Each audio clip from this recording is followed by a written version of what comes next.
आज तक गुजरात में सबसे पहले आज की सबसे बड़ी और अहम खबर। इंडिया टुडे सी वोटर ने लोकसभा चुनावों को लेकर गुजरात की जनता का मिजाज जाना और इस बार भी नतीजा पिछले 2 चुनावों की ही तरह आ रहा है। बीजेपी लगातार तीसरी बार गुजरात में क्लीन स्वीप करती हुई नजर आ रही है। यहां उसे बम पर 62.1% वोट मिल सकते हैं। कांग्रेस और आम आदमी पार्टी गठबंधन बनाकर चुनाव लड़ती भी है तो कामयाबी उससे दूर नजर आ रही है। हमारी इस खास रिपोर्ट को देखिए। इंडिया अलायंस सिर्फ 26% वोट शेयर तक सीमित है। लोग जो उनके अलायंस पार्टनर है, कांग्रेस छोड़ो यात्रा पर है सब।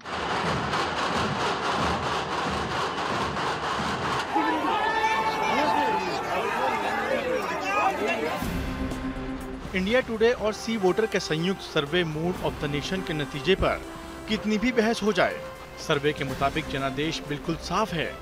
लोकसभा चुनाव सिर पर हैं, तो एक बार फिर उससे पहले इंडिया टुडे सी वोटर ने देश के सभी 543 लोकसभा क्षेत्रों के लोगों से बातचीत की है।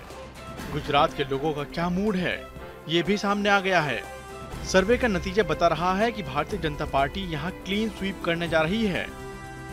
जहां पिछले बीते 2 लोकसभा चुनावों में बीजेपी ने राज्य की सभी 26 सीटों पर जीत हासिल की थी, वहीं इस बार फिर राज्य में बीजेपी पर जनता का विश्वास बना हुआ है। इस बार भी बीजेपी गुजरात की सभी 26 सीटें जीतती दिखाई दे रही है। इस बार गुजरात में बीजेपी का वोट शेयर 62.1% रह सकता है, जबकि कांग्रेस को 26.4% वोट पर संतोष करना पड़ सकता है। इसके अलावा आम आदमी पार्टी और बाकी छोटे दलों को करीब 12% वोट मिल सकते हैं।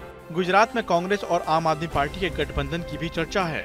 ना तो पहले कुछ कर पाए थे, ना अभी कुछ कर पाएंगे। वहाँ की चर्चा बेकार है, इसलिए कि वहाँ की जनता ने जिस तरह से, अभी देखिए थोड़ा दिन पहले असेंबली का इलेक्शन हुआ था, वहां पर जिस तरह से वोट दिया है, 156 सीटें, 180 में से 156 सीटें भारतीय जनता पार्टी। इनके पास क्या है, इनकी झोली में मात्र 17 सीटें। असेंबली इलेक्शन में भी 63% वोट आया था और इस बार भी हमें उतना ही % वोट आएगा। हो सकता 75% भी वोट आया तो हमको आश्चर्य नहीं होगा, इसलिए कि वहां की जनता ने बिल्कुल देखा है जिस तरह से डेवलपमेंट हुआ है, विकास हुआ है, और मोदी जी के नेतृत्व में जो वहां पर जो पूरे गुजरात का जो विकास हुआ है वो सबके आंखों के सामने। गुजरात की जो परिस्थिति है, वहां पर कांग्रेस पार्टी का नया संगठन बना है, बहुत मजबूती से काम कहाँ दिख रहा है। शक्ति सिंह गोयल और उनकी तमाम सारी टीम बहुत अच्छे से काम कर रही है और कई साल से वहां पर और हम आशावादी हैं। राहुल गांधी जी की भारत जोड़ो न्याय यात्रा वहां से गुजरेगी। आप देखिएगा, गुजरात भी तेलंगाना बन सकता है, गुजरात भी कर्नाटका बन सकता है। इस देश के अंदर कुछ भी असंभव नहीं है। राजनीति किस वक्त किस करवट उठ बैठता है, सपरा जी, ये किसी ने देखा है। मूड ऑफ द नेशन के गुजरात के नतीजे पर गुजरात की राजनीति भी गरमाई हुई है। जहां बीजेपी खुश है, वहीं विपक्ष अभी गोलमोल जवाब दे रहा है। India today mood off the nation सर्वे ने फिर एक बार गुजरात में भाजपा को 62% से अधिक वोट मिलने का अनुमान दिया है। 26 की 26 लोकसभा बैठक जीतने का अनुमान दिया है। हम तो पहले से कह रहे थे, इस बार भी देश के वड़ा प्रधान आदरणीय नरेंद्र भाई मोदी साहब के नेतृत्व में, गुजरात में माननीय भूपेंद्र भाई पटेल साहब के नेतृत्व में 26 की 26 लोकसभा बैठक हम जीतने जा रहे हैं। कुल मिलकर तीसरी बार गुजरात में 26 की 26 लोकसभा सीट जीतकर माननीय नरेंद्र भाई मोदी साहब देश के तीसरी बार प्रधानमंत्री बनने जा रहे हैं। 2 सीट जीतने से लेके आज सरकार बनाने तक जो भारतीय जनता पार्टी ने सफर तय किया है, वैसा ही सफर तय आम आदमी पार्टी भी कर सकती है। ये भारतीय जनता पार्टी को भूलना नहीं चाहिए। भारतीय जनता पार्टी 2 सीट से आज सरकार बना सकती है तो दूसरी पार्टी भी बना सकती है।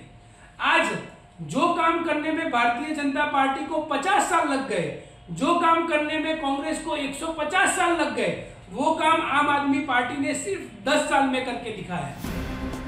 गुजरात के करीब महाराष्ट्र में हालांकि भाजपा का विजय रथ सर्वे के मुताबिक रुकता दिख रहा है। यहाँ महाराष्ट्र विकास अघाड़ी यानी MVA गठबंधन बीजेपी से आगे निकल सकती है।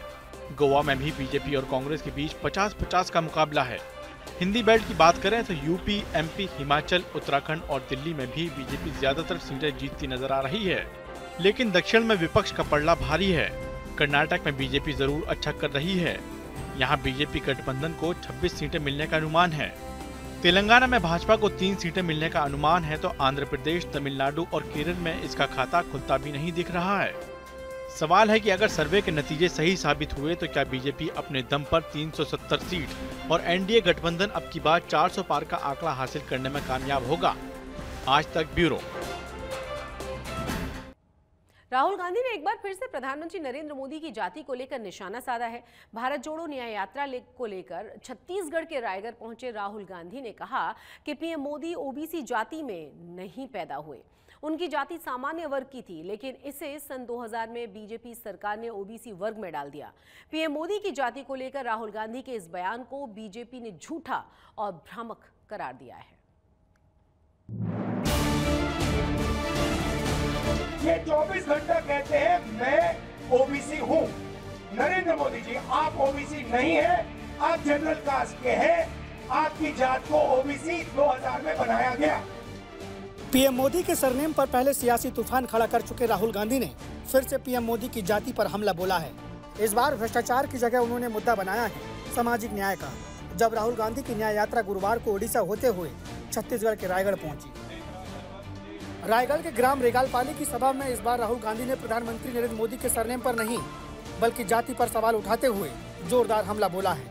राहुल गांधी ने दावा किया कि पीएम मोदी खुद को ओबीसी बताते हैं, लेकिन उनकी जाति सामान्य वर्ग की है। गुजरात की बीजेपी सरकार ने उनकी जाति को सन 2000 में ओबीसी वर्ग में शामिल किया था। नरेंद्र मोदी जी ओबीसी पैदा नहीं हुए थे। नरेंद्र मोदी जी की जो जात है वो मोद घांची जात है गुजरात में। ये जात 2000 में गुजरात सरकार ने ओबीसी घोषित की थी। ये 24 घंटा कहते हैं मैं ओबीसी हूं। नरेंद्र मोदी जी, आप ओबीसी नहीं है, आप जनरल कास्ट के हैं। आपकी जात को ओबीसी 2000 में बनाया गया। पहली बात। दूसरी बात, इस देश में दो जातें नहीं हैं। इस देश में अलग अलग अलग अलग हजारों जात हैं और हम जानना चाहते हैं कौन सी जात के कितने लोग हैं। इसीलिए जाति जनगणना करनी है। इसीलिए जाति जनगणना सामाजिक न्याय का पहला कदम है। दरअसल राहुल गांधी जाति जनगणना और सामाजिक न्याय को बार बार मुद्दा बना रहे हैं। बीजेपी की हिंदुत्व पॉलिटिक्स के खिलाफ राहुल गांधी ने जाति को ही कांग्रेस का चुनावी मुद्दा बनाया है। यही वजह है कि वो जनता को बार बार इसकी याद दिला रहे हैं और इसके मायने समझाने में लगे हैं। 15% दलित है, 8% आदिवासी। कितने हुए? 222। बताओ, 50, 15 और 8 कितना हुआ? 73, 73। अगर 73% को कुछ मिलेगा नहीं, उनकी आवाज ना मीडिया में है, ना हिंदुस्तान के सबसे बड़े 200 कॉर्पोरेट में है, ना पीएमओ में है। इधर राहुल गांधी की जुबान से पीएम मोदी का नाम निकला तो उधर गुजरात बीजेपी के नेताओं ने एक साथ पलटवार किया। मोदी सरनेम मामले में राहुल गांधी की संसद सदस्यता तक खारिज करा चुके पुरनेश मोदी और उनके साथियों ने राहुल के बयान को झूठा और भ्रामक करार दिया। हिंदुस्तान की जनता जान चुकी है कि जब जब लोकसभा के चुनाव आते हैं उनके 2-4 महीने पहले इस तरह का झूठ फैलाया जाता है।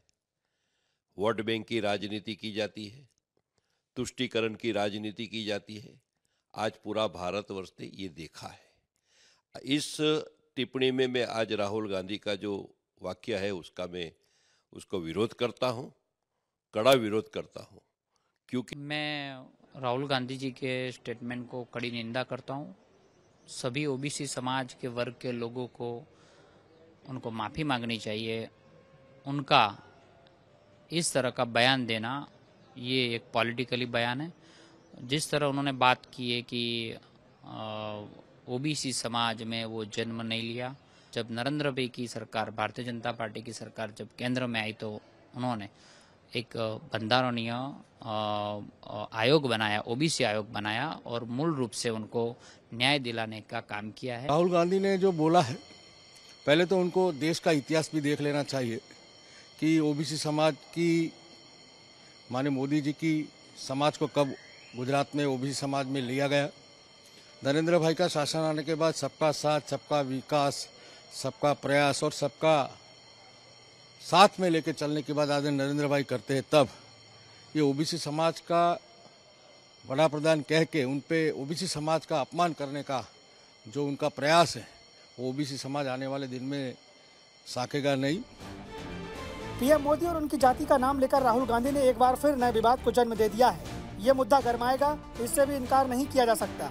बहरहाल रायगढ़ की जनसभा को संबोधित करने के बाद राहुल गांधी दिल्ली के लिए रवाना हो गए हैं। अब वे 11 फरवरी को वापस लौटेंगे और यहाँ से फिर से उनकी यात्रा खरसिया विधानसभा क्षेत्र से कोरबा होते हुए सरगुजा पहुँचेगी। रायगढ़ से नरेश शर्मा के साथ आज तक ब्यूरो।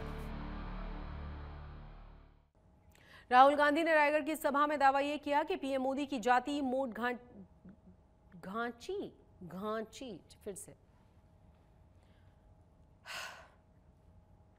राहुल गांधी ने रायगढ़ की सभा में दावा ये किया कि पीएम मोदी की जाति मोट घांची जनरल कास्ट में आती है और इसे बीजेपी सरकार ने ओबीसी में शामिल किया। अब राहुल गांधी के इस दावे पर बवाल शुरू हो चुका है। नागपुर में जहां बीजेपी ने राहुल गांधी के खिलाफ रोष प्रदर्शन किया तो उनका पुतला भी फूंका गया। वहीं मोदी सरनेम के विवाद में राहुल गांधी को मानहानि की सजा दिला चुके पुनेश मोदी एक बार फिर से सामने आए हैं। उन्होंने आज तक संवाददाता ब्रिजेश दोशी के साथ बातचीत में राहुल गांधी के आरोपों को सिरे से नकार दिया है और बताया है कि बीजेपी ने नहीं बल्कि कांग्रेस ने कई साल पहले 1994 में मोट घांची समुदाय को ओबीसी का दर्जा दिया था। कांग्रेस सांसद और नेता राहुल गांधी ने आज प्रधानमंत्री मोदी पर एक बड़ा आरोप लगाया और एक बड़ी बात की है कि जो उनकी कम्युनिटी है वो ओबीसी नहीं थी, वो ओबीसी में नहीं जन्मे और जब वो मुख्यमंत्री थे तब उनको ओबीसी में शामिल किया गया। इस पूरे मसले पर बात करने के लिए जो अखिल भारतीय मोड कम्युनिटी जो है मोदी कम्युनिटी, उनके गुजरात इकाई के प्रमुख और गुजरात सरकार के पूर्व मंत्री रहे और हाल में बीजेपी के विधायक पुनेश मोदी हमारे साथ हैं, उनसे बात करते हैं। पुनेश भाई, राहुल गांधी ने जो आरोप लगाया कि ये जो कम्युनिटी है वो कम्युनिटी ओबीसी नहीं थी, मुख्यमंत्री बने गुजरात के नरेंद्र मोदी, उसके बाद इस कम्युनिटी को जो है ओबीसी में डाला गया, क्या हकीकत है? और जो गुजरात सरकार के जो ओबीसी ज्ञाति जो है, जितनी कास्ट है, उसमें कब समावेश किया गया इस कम्युनिटी का? अब हिंदुस्तान की जनता जान चुकी है कि जब जब लोकसभा के चुनाव आते हैं उनके 2-4 महीने पहले इस तरह का झूठ फैलाया जाता है, वोट बैंक की राजनीति की जाती है, तुष्टीकरण की राजनीति की जाती है। आज पूरा भारतवर्ष ने ये देखा है। इस टिप्पणी में मैं आज राहुल गांधी का जो वाक्य है उसको विरोध करता हूँ, कड़ा विरोध करता हूँ, क्योंकि जब ओबीसी का मामला था तो यहाँ समाज ने मिलकर 1994 में 25 जुलाई 1994 में कांग्रेस की सरकार थी। उस समय मोदी साहब गुजरात के मुख्यमंत्री नहीं थे।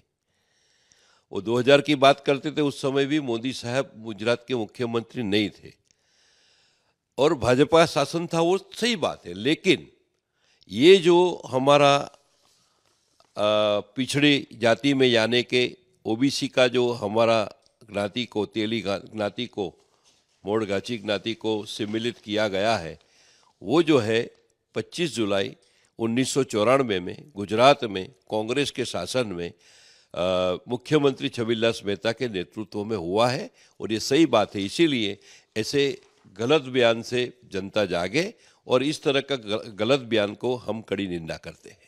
मतलब उन्होंने जो आरोप लगाया वो सदंतर मतलब जो है टोटली रॉन्ग है और साथ ही जो ये ठहराव था गुजरात सरकार का, गुजरात सरकार पहले ही इस कम्युनिटी को ऐड कर चुकी थी ओबीसी में, ऐसा आपका दावा है। तो ये 1994 में जब कांग्रेस की सरकार थी तब हुआ है और 2000 में नहीं हुआ। बिल्कुल वही बात मैं बता रहा हूँ ना आपको कि हमारा तेली समाज को गुजरात में 1994 में गुजरात सरकार में छबिलदास मेहता मुख्यमंत्री थे, कांग्रेस की सरकार थी, उस समय हमारा समाज को ओबीसी में सम्मिलित किया गया है और इसका ठहराव, इसका परिपत्र है, इसका ऑर्डर है ये। तो ये हर बार चुनाव आते ही गलत बात बताना, लोगों में भ्रमणा फैलाना, गलत बयानबाजी करना, वोट बैंक की राजनीति करना, तुष्टीकरण की राजनीति करना, वो अपने आप में मुझे ऐसा लगता है कि आदरणीय नरेंद्र भाई मोदी साहब ने पूरे भारत के 140 करोड़ लोगों को एकजुट किए हैं, पूरे भारत को विश्व में गौरव दिलाया है। पूरे भारत में अब राष्ट्र की नीति के आधार पर जो आने वाले 25 साल जो विकसित भारत के शिल्पी है, जो युवा है, जो महिला है, जो किसान है, जो गरीब है, उनको विकसित करने के लिए जो बात रखी है, इस बात को लेके ये बड़ी राहुल गांधी की बौखलाहट है और कुछ नहीं है। भड़काऊ भाषण के मामले में गिरफ्तार मौलाना मुफ्ती सलमान अजहरी को कच्छ के भचाऊ कोर्ट में पेश किया गया। यहां पुलिस ने कोर्ट से मुफ्ती की रिमांड की मांग की है। कोर्ट ने मुफ्ती को 3 दिन के पुलिस रिमांड पर भेज दिया है। आपको यह भी बता दें कि मुफ्ती सलमान अजहरी को पहले जूनागढ़ में भड़काऊ भाषण देने के मामले में हिरासत में लिया गया था, लेकिन जूनागढ़ कोर्ट से उन्हें जमानत मिल गई थी। हालांकि कच्छ में भी भड़काऊ भाषण के मामले में उन्हें फिर से हिरासत में ले लिया गया था। आज रोज सामखियारी पुलिस द्वारा मुफ्ती सलमान अजहरी साहब ने भचाऊनी कोर्ट में शर्मा साहेबनी कोर्ट समक्ष रजू करवामां आवेला અને સામખિયારી પોલીસ સ્ટેશન દ્વારા તેમના તપાસ કરનારશ્રીએ 14 દિવસની રિમાન્ડની માંગણી કરતા નામદાર શર્મા સાહેબની કોર્ટે મુફ્તી સલમાન અજહરી સાહેબની 3 દિવસની રિમાન્ડ ગ્રાન્ટ કરેલી છે, જેથી 100% રિમાન્ડની મંજૂરી આપેલ નથી અને જે સુપ્રીમ કોર્ટની ગાઈડલાઇન્સ છે તે મુજબ તેમને પાલન કરવાનું રહેશે તેવું નામદાર શ્રી ભચાઉની કોર્ટે हुक्म करेल छे। गुजरात के अमरेली में गिर जंगलों में शेरों की जिंदगी खतरे में है। अमरेली के लिलिया से पीपावाव के पोर्ट के बीच बना रेल लाइन इनके लिए बड़ा खतरा साबित हो रहा है। जंगल के बीच बने इस रेल लाइन को पार करते हुए पिछले 6 महीने में 7 शेरों की हादसे में मौत हो चुकी है। रिपोर्ट के मुताबिक पिछले साल 2023 में शेर करीब 322 बार रेलवे लाइन के करीब पहुंचे। लोको पायलट्स को भी इस बारे में चेतावनी जारी की गई है। देश के स्वच्छ शहरों में अव्वल स्थान हासिल करने वाली सूरत में यहां की महानगर पालिका ने नई कवायद शुरू की है।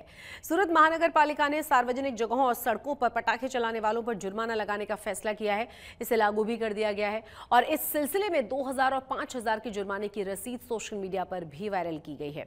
वहीं सोशल मीडिया पर पटाखे चलाने के सवाल पर सत्ता पक्ष और विपक्ष आमने सामने आ गए और आम जनता ने भी सूरत में कार्यप्रणाली को लेकर नाखुशी जाहिर की है। हमें मालूम पड़ा कि एक शादी का जश्न था, वहाँ पे लोगों ने रोड पर पटाखे फोड़े थे और कचरा किया था और उस पर दंड लगाया है 5000 रुपये का और एक जगह 2000 का जुर्माना लगाया। अच्छी बात है, लेकिन शहर के अंदर बहुत से उत्सव होते हैं, बहुत सी रैलियाँ होती है, बहुत सी पॉलिटिकल पार्टियाँ खुद रैलियाँ करती है, उसमें भी पटाखे का जश्न मनाते हैं। तो सभी के कार्यवाही सभी पर होनी चाहिए।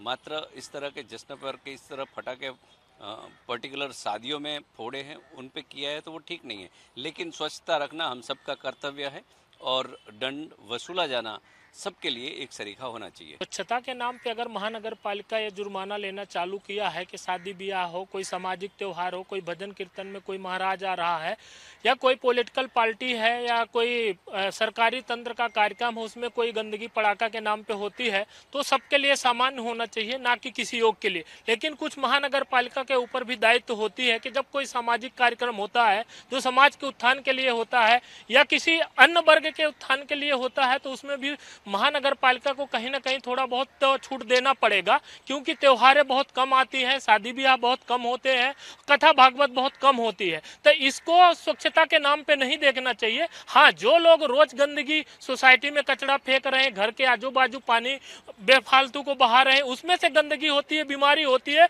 उसके लिए महानगर पालिका को 100% दंड लेना ही चाहिए और ऐसा लेने पर ही लोग समझेंगे। और अब बात एक ऐसे अस्पताल की जिसकी नई और अनोखी पहल से नवजात बच्चों की जान आफत में नहीं बल्कि अहमदाबाद में एक ऐसा अस्पताल शुरू किया गया है, एक ऐसी व्यवस्था शुरू की गई है जिसमें नवजात की जान तो बचेगी ही, नई जिंदगी भी उस बच्चे को मिलेगी। ऐसे बच्चों को जिनके माता पिता उनका त्याग कर देते हैं, ऐसे बच्चों की देखभाल करने के लिए और ऐसे बच्चों को बचाने के लिए अहमदाबाद के सिविल हॉस्पिटल के अंदर एक विशेष झूला जो है वो रखा गया है, ताकि जो भी पेरेंट्स अपने बच्चे का त्याग करना चाहते हैं वो कहीं रोड पे, कहीं सुनसान जगह पे बच्चे को न रखकर सिविल हॉस्पिटल के इस झूले तक पहुंचाएं, ताकि बच्चों की ज़िंदगी बचाई जा सके और आने वाले दिन में बच्चों का केयर किया जा सके।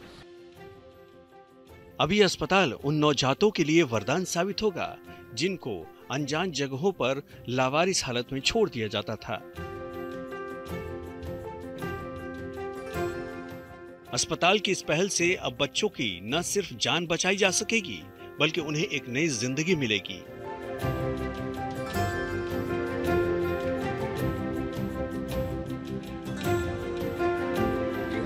आप अपने बच्चे को हमेशा के लिए त्यज देना चाहते हो, हमेशा के लिए दे देना चाहते हो, तो मेहरबानी करके हमें दे दीजिए, हम उसका ख्याल रखेंगे। नहीं कि आप कहीं और जगह है या कचरे के डिब्बे में उसका बर्थ हुआ है, हमारी रिस्पॉन्सिबिलिटी है कि हम उसको एक अच्छी जिंदगी दे पाए। अस्पताल के इस पालने में अगर कोई बच्चा रख जाता है तो उसकी पहचान भी उजागर नहीं की जाएगी, बल्कि यहाँ से सबसे पहले बच्चे का उपचार किया जाएगा और बच्चे को एक नई जिंदगी देने की जिम्मेदारी सरकार की हो जाएगी। अहमदाबाद से अतुल तिवारी के साथ ब्यूरो रिपोर्ट,